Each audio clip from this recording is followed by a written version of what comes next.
আসসালামু আলাইকুম। It's me Imtiaz অ্যাগ্রোনেস্টের নতুন আরেকটা ভিডিওতে আপনাদেরকে স্বাগতম। আজকে আমার খামারের পুরো ভিডিওটা দিব, যাতে আপনারা দেখতে পারেন আমি কী কী পালন করি। এ হচ্ছে আমার খামারের প্রবেশদ্বার। এখানে আছে আমার কাঙ্ক্ষিত গাভীগুলা, যেগুলো আমি আনছি মোটা তাজাকরণের জন্য। এখানে মোট 6টা গাভী আছে। এই গাভীটা আজকে হিটে আসছে। এটারে যেহেতু আমরা ক্রিমের কোর্সটা সম্পূর্ণ করি নাই, তার জন্য এটাকে বীজ দেই নাই। এটার বাছুরটা সবচেয়ে সুন্দর। এখানে বাকি 3টা শুয়ে আছে। আর সবাই একবার মাশাআল্লাহ বলবেন, কারণ নজর লাগতে পারে। মাশাআল্লাহ, এই বাছুরগুলো খুবই সুন্দর।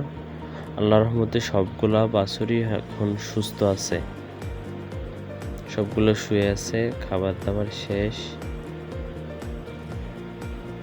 শুয়ে রেস্ট করতেছে।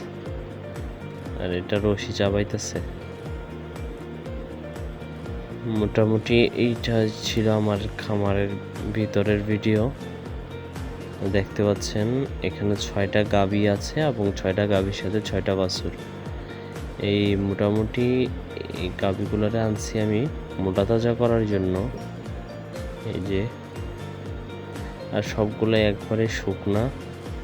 তো আপনারা ভিডিওতে দেখতেছেন কতটুকু শুকনা গাভীগুলা। ইনশাল্লাহ চেষ্টা করব যত সম্ভব, যত তাড়াতাড়ি পারি এগুলারে মোটা তাজাকরণের জন্য। এই প্রজেক্টটা হচ্ছে 3 মাসের ভিতরে আমি গাভীগুলারে মোটা তাজা করে সেল করে দিব ইনশাল্লাহ। আপনাদেরকে সাথে নিয়ে এগিয়ে যাবে এগ্রোনেস্ট। তো আপনারা চোখ রাখুন এগ্রোনেস্টে, দেখুন আমরা কিভাবে এই গাভীগুলার যত্ন নেই।